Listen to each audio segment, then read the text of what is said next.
Hi, David Odell here. We just arrived at this job site and I happen to work here.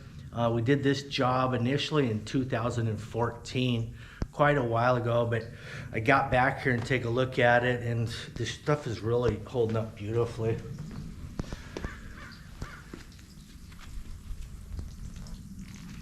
So we just did all wet joints.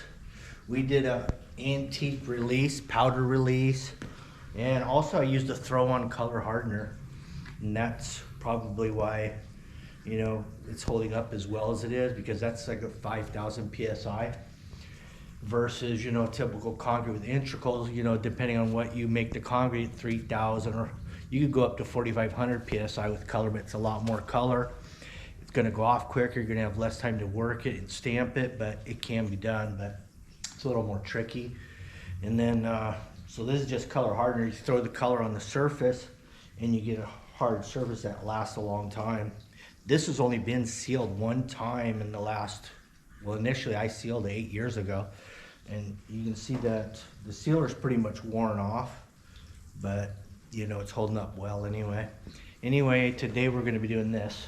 This fountain was here initially before I even did the stamped concrete. And it's flagstone around the base, and it's all getting tore out.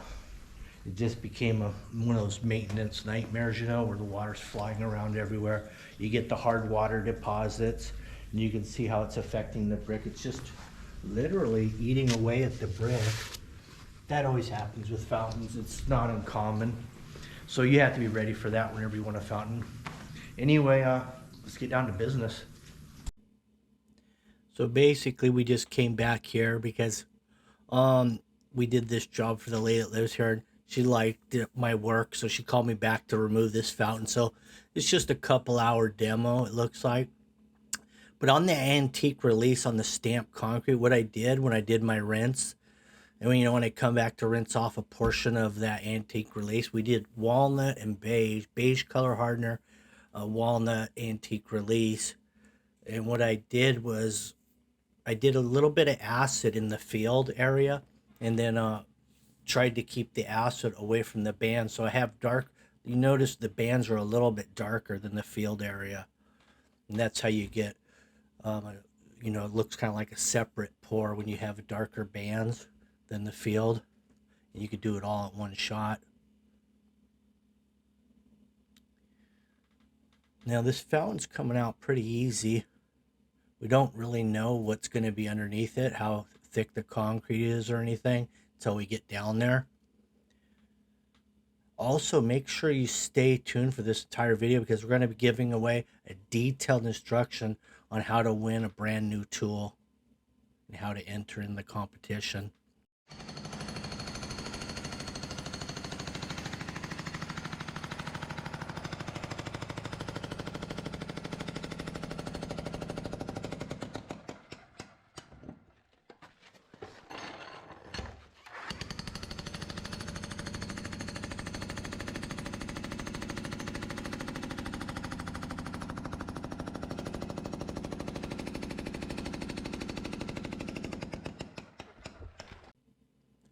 So from the looks of it so far, they just poured a little slab and then they wet set those blocks.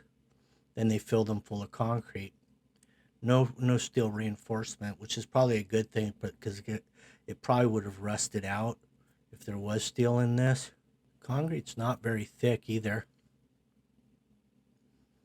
They did have some kind of a plastic liner inside there to try to retain the water from going through the concrete.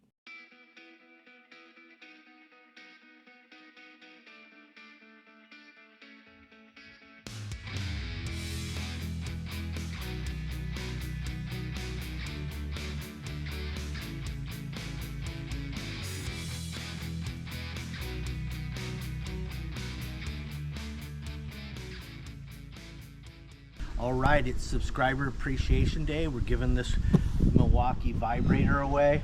It comes with the battery and the charger. Works like a charm. I've used it on many occasions. In order to get into the contest, all you have to say is that you want the Milwaukee concrete vibrator, and then say a little something like what you're going to use it for, if you have any special projects or anything, and why it would come in handy for you. Then we're going to enter everyone's name into the contest, and then Google Randomizer are going to shoot us out a winner, and then I'm going to mail it out to the lucky winner. So good luck. Anyway, have a good day. Make sure you like, share, subscribe, and have a good one. Thank you. Bye.